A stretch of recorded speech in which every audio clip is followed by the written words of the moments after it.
Bonjour à toutes et à tous. Je reviens avec une nouvelle vidéo. Alors c'est à nouveau pas une clé de pratique, même si pour moi c'est extrêmement lié, parce que tout est finalement imbriqué. Donc je voulais vraiment parler du Tai Chi Chuan, la boxe du fait suprême, et en quoi, en tout cas pour ma part, la pratique ouvre à la vie. Alors je parle de vie, de la vraie vie, pas des conditions de vie, mais vraiment de la vie que nous incarnons, la vie en nous. Parce que nous sommes chacun une expression de la vie. Chaque être vivant finalement sur cette terre est une expression de cette vie, dans cette complexité, dans cette systémie, mais aussi dans ce mystère et cette beauté aussi. Et juste de rappeler que, pour en tout cas le Tai Chi Chuan, la traduction littérale, c'est la boxe du fait suprême. Et le fait suprême, en tout cas pour ma part, moi je le vois vraiment comme le fait d'un toit, et avec cette représentation que ça soutient vraiment la vie. Donc au-delà d'un art martial, d'une discipline, etc., pour moi c'est vraiment une porte d'entrée pour s'ouvrir vraiment à la vie en soi, à se reconnecter finalement à notre nature profonde. Et donc j'avais envie vraiment avec vous de partager un peu mon cheminement à travers cette pratique et en quoi pour ma part elle m'a ouvert vraiment à la vie. Je pense qu'avant de pratiquer le Tai Chi Chuan, avant de commencer ma pratique, je crois que je ressemblais en fait un peu, ma vie ressemblait vraiment à un placard avec tout un tas de compartiments, tous bien rangés, cloisonnés, bien séparés. Et tout ça organisé et hiérarchisé par mon mental, mon ego, qui a cette capacité, parce que c'est son rôle, d'analyser, comparer, et forcément en comparant, on juge.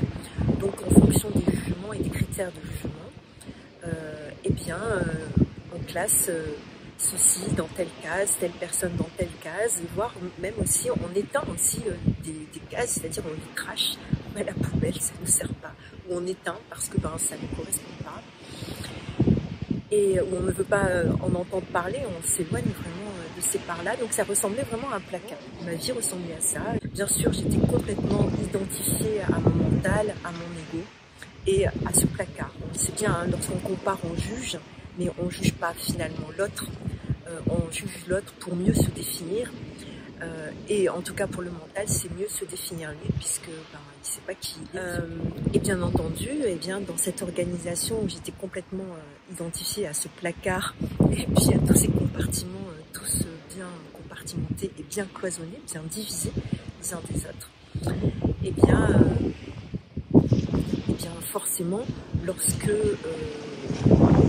quelqu'un venait, l'extérieur venait bouger des lignes de ce placard, puisque j'étais complètement identifiée à lui, forcément ça m'énervait et je deviens forcément une guerrière en puissance, et j'étais prête vraiment à blesser et à anéantir quiconque avait une organisation finalement bien différente de la mienne, ou une façon de cloisonner et de compartimenter qui n'était pas vraiment la même que la mienne.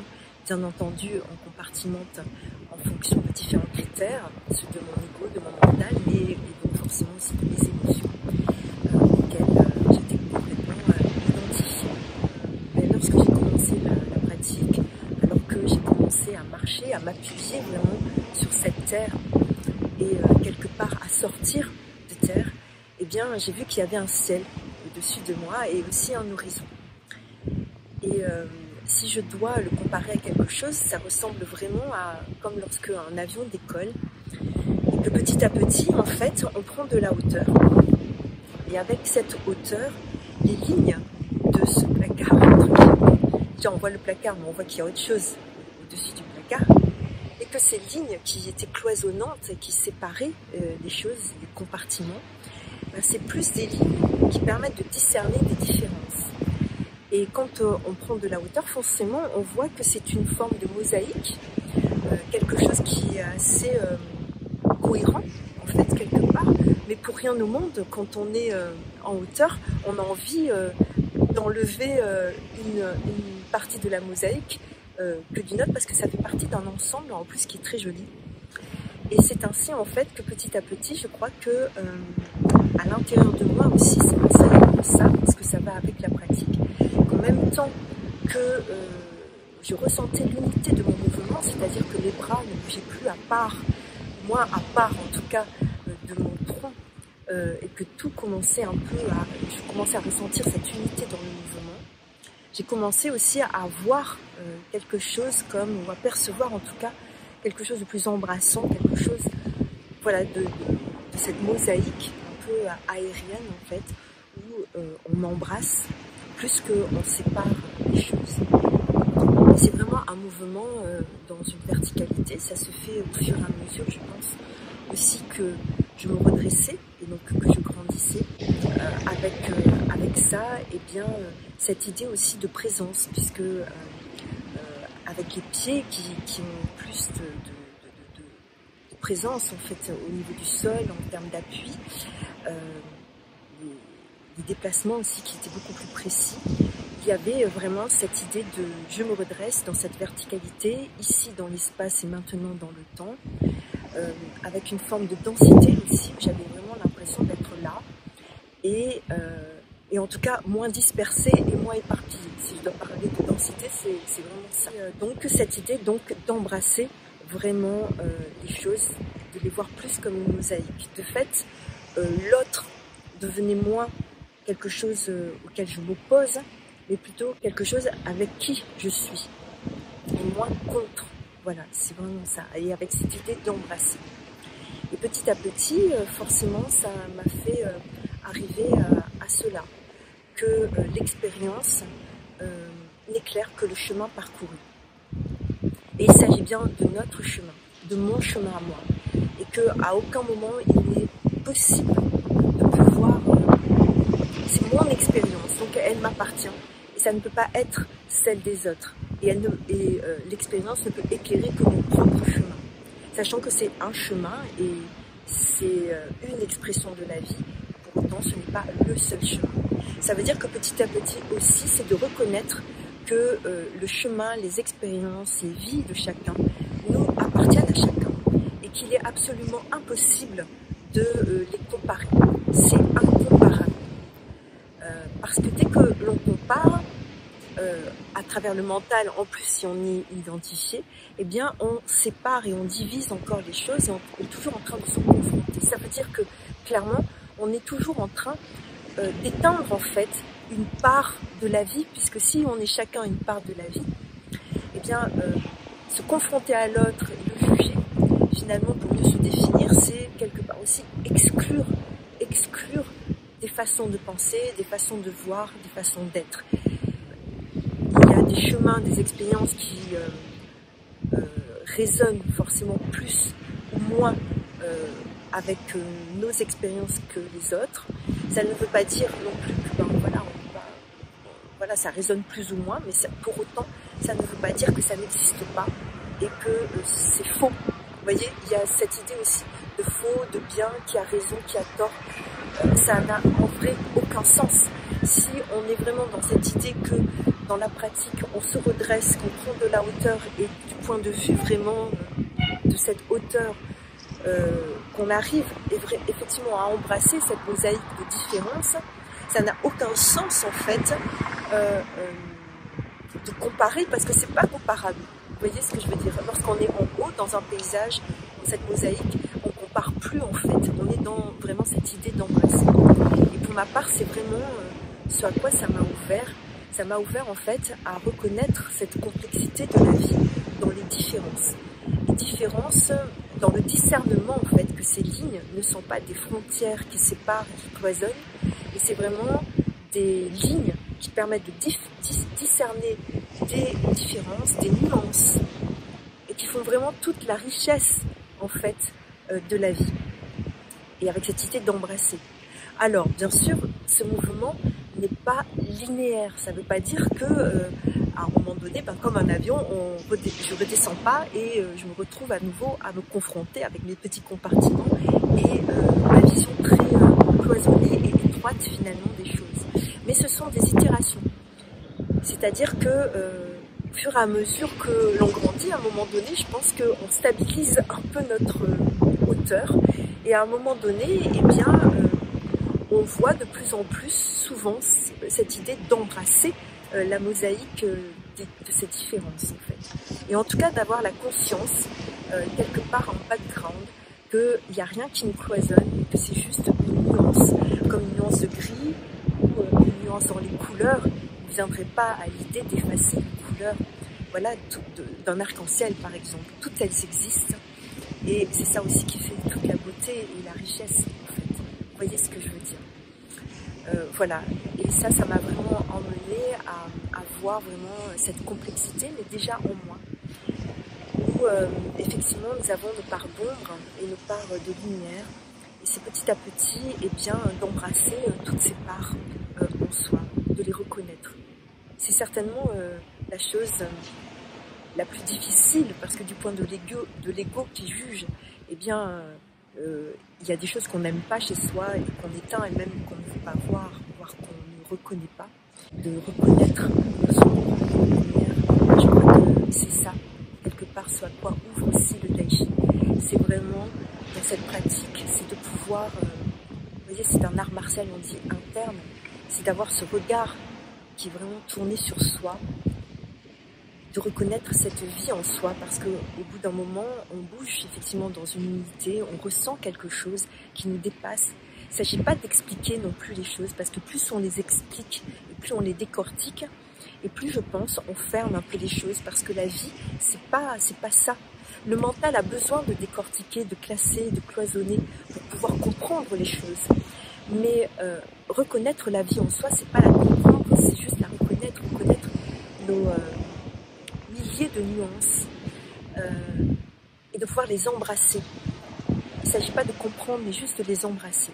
Et on le ressent ça lorsque notamment on regarde un joli coucher de soleil ou un joli ciel étoilé ou juste qu'on est dans la nature à marcher, on ressent quelque chose d'intense où on se sent à la fois petit et à la fois grand, comme si on faisait, comme grand dans le sens où on fait partie vraiment de ce tout.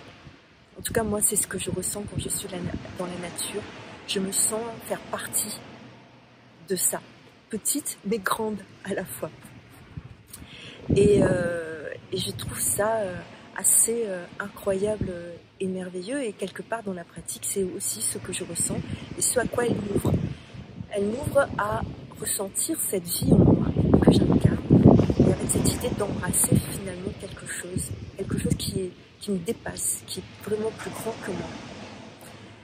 Et quand je dis que l'expérience n'éclaire que le chemin parcouru, et qu'il s'agit bien sûr de notre chemin, puisque ça ne peut pas être le chemin de quelqu'un d'autre, puisqu'il s'agit déjà de notre expérience, donc voilà, et que donc de fait c'est absolument impossible de pouvoir comparer les chemins des uns et des autres, c'est juste une nuance à côté qu'il convient de reconnaître, parce que ça fait partie de la vie, comme je vous dis, c'est cette hauteur que l'on a lorsqu'on a de la hauteur, justement, en pratiquant. En tout cas, moi, c'est le parallèle que je fais, et que de plus en plus, on embrasse quelque chose de plus global. Eh bien, il y a aussi cette idée d'humilité. Qui n'est pas de la modestie, parce que la modestie, pour moi, souvent, est associée à l'orgueil. Souvent, voilà, c'est une espèce de se comparer en fait. L'humilité pour moi c'est juste reconnaître là où on en est de son chemin. Et quand je dis là où on en est de son chemin, par rapport pas à se comparer à d'autres, mais par rapport à se comparer par rapport à ce qu'on était avant. C'est le chemin parcouru. Vous voyez ce que je veux dire? Voilà, et pour moi c'est ça l'humilité, savoir exactement là où on est par rapport au chemin parcouru, avec toute cette honnêteté en fait, et toute cette humilité par rapport à la vie, dans tout ce qu'elle a de complexe, dans tout ce qu'elle a de systémique, et que nous faisons vraiment partie de tout ça. Et c'est vraiment l'idée de ce 1 plus 1 égale 3, c'est tout ce qui fait la richesse de la vie, c'est tout ce qui fait la beauté aussi de la vie. Est-ce qu'il faut l'expliquer? Moi je ne crois pas, parce que plus on explique les choses, notamment dans le Tai Chi, plus on explique les mouvements, et plus on rentre dans le détail des mouvements, et plus je crois, eh bien, on s'empêche en fait de laisser le processus de la vie que l'on incarne être. Parce que c'est sûr que la vie trouve son chemin. Il n'y a rien à faire d'autre. D'ailleurs, lorsqu'on a appris à marcher, il n'y a pas eu de manuel technique pour apprendre à marcher. Ben, on s'est levé, on est tombé, on s'est levé, il y a eu des itérations et la vie a fait le reste. Voilà. Et de la même façon, je crois que dans la pratique, il y a un peu de ça. Il y a cette humilité aussi par rapport à la vie, de juste reconnaître que nous sommes et que nous incarnons la vie tout entière et que juste de laisser être les choses, de se laisser être, de lâcher prise aussi, et bien, et de laisser juste faire en fait les choses. À un moment donné, eh bien, on va forcément commencer à incarner vraiment cette vie et à la ressentir vraiment au plus profond de nous-mêmes. Vous voyez ce que je veux dire? Alors, bien sûr, qu'on peut expliquer et enseigner, c'est un peu expliqué, mais j'ai presque envie de dire que pour moi, quand je dis que la pratique, pratiquer, c'est avant tout jouer avec le mouvement, c'est jouer tout court, parce que dans jouer, lorsque l'on joue, on se libère du jugement de soi, et donc du jugement des autres aussi. On ne se compare plus, on joue, on est vraiment dans cette idée de la vie que l'on incarne, on se sent en plus extrêmement vivant, et c'est pour cela en fait que je dis que ce qui est important dans la pratique, c'est vraiment de jouer comme un enfant, ne pas chercher trop à comprendre les choses, c'est juste de jouer. Et petit à petit, on s'aperçoit aussi, en tout cas moi dans ma pratique, qu'au bout d'un moment, les formes, en tout cas pour ma part, les différentes formes que je pratique avant étaient assez cloisonnées. J'étais en plus très identifiée à ces formes, donc l'ego. Et petit à petit, dans mes formes à moi, j'ai vu qu'à un moment donné, il y avait un lien. Et ce lien, c'est un seul mouvement finalement que l'on explore à travers différentes formes. Et il s'agit vraiment du mouvement de la vie. En tout cas, je le ressens comme ça. C'est vraiment un lien qui unit finalement ces formes. Et je dirais que, un peu comme lorsqu'on prend, je vous l'ai dit, de la hauteur à travers les formes que je pratique, à un moment donné, les lignes de ces formes s'estompent. Ce ne sont finalement que des moyens pour aller explorer ce seul et unique mouvement. Parce que bien sûr, la forme n'est pas la finalité, on est bien d'accord. C'est juste un moyen de s'ouvrir à la vie que nous incarnons, à se reconnecter à ça, à la reconnaître en soi. Et au fur et à mesure qu'elle s'estompe, eh bien mes certitudes aussi s'estompent. C'est que, vous savez, ces certitudes, je suis sûre que c'est ça, donc que j'ai raison. Ces certitudes qui cloisonnent, qui séparent, qui éteignent en fait toute forme de pensée qui ne correspond pas finalement aux nôtres et à nos certitudes. Et donc ces certitudes s'estompent pour laisser place à quelque chose qui est juste incroyable. C'est la foi profonde dans le processus de la vie. Parce que finalement, au fur et à mesure que j'avance dans ma pratique, mais aussi du coup dans ma vie, parce que forcément ça s'étend à ma vie, eh bien mes certitudes sont de moins en moins scellées. C'est plus des lignes, comme je vous ai dit, pour identifier des nuances par rapport à ma pensée, mes façons de voir et ma vision. Mais pour autant, ce ne sont plus des lignes qui cloisonnent et qui séparent les choses et les pensées. C'est plutôt de les voir toujours de cette façon aérienne, avec ce regard qui embrasse en fait les choses. Que ça cède vraiment la place à la foi. Une foi profonde vraiment en la vie, à un processus qui est aussi sûr que le soleil se lève à l'est et qui se couche à l'ouest. De laisser juste être et faire les choses. Et je crois que vraiment, c'est ça déjà qui rend une pratique extrêmement vivante et pas dogmatique. Il n'y a rien de tel que des dogmes ou des traités qui disent que c'est comme ça, comme ça, comme ça, et donc du coup qui enferment. C'est une vision, mais pour autant ce n'est pas une seule vision. Voilà, ça existe, mais il faut le voir plus comme une nuance, comme je vous l'ai dit, à embrasser quelque chose de plus grand que soi. Toujours de cette vue aérienne en fait de l'avion. Et de rester vivant dans la pratique. Pour ma part, finalement, vraiment tout ce que je me souhaite, et puis vraiment depuis que j'ai commencé ma pratique, ma vision des choses dans ma pratique, mais aussi de la vie, a énormément changé, a évolué. Et finalement, c'est ce que je me souhaite pour le restant de ma vie incarnée, en tout cas. Ben, c'est de continuer à évoluer, d'avoir toujours mon regard qui change, que ma pratique reste vivante, parce que c'est quelque chose d'extrêmement précieux, de s'enfermer dans des compartiments, donc vision du sol où on est dans la terre et avoir des choses cloisonnées, ben c'est pas vivant en fait au bout d'un moment. Donc le truc c'est vraiment, oui, je me souhaite vraiment de continuer à évoluer, à changer. Ce que je suis en train de dire, ben, c'est aujourd'hui, peut-être que ma vision changera dans 1 an, dans 2 ans, dans 3 ans, mais c'est ce que je me souhaite, en tout cas de plus précieux, parce que tout simplement, c'est la vie. C'est la vie, c'est ma vie. C'est la vie que j'incarne là, et que nous incarnons tous, et nous en sommes tous une expression.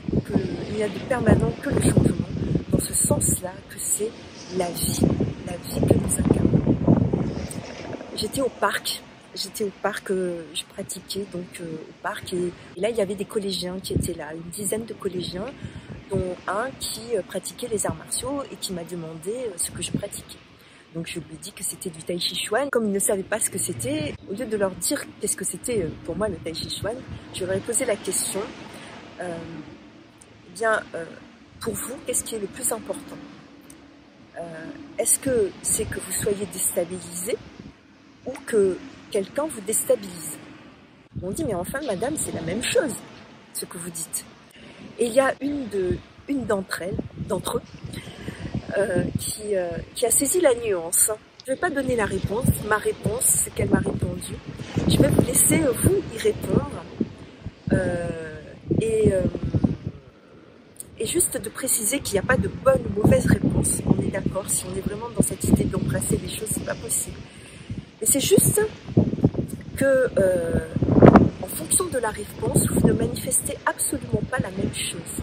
J'espère vraiment que ce cheminement que je partage avec vous, qui est bien sûr que le mien, en tout cas c'est un regard, c'est une nuance, et j'espère que dans ces nuances, eh bien, ça pourra peut-être enrichir votre vision aussi des choses. Je vous remercie infiniment pour votre écoute et à très bientôt.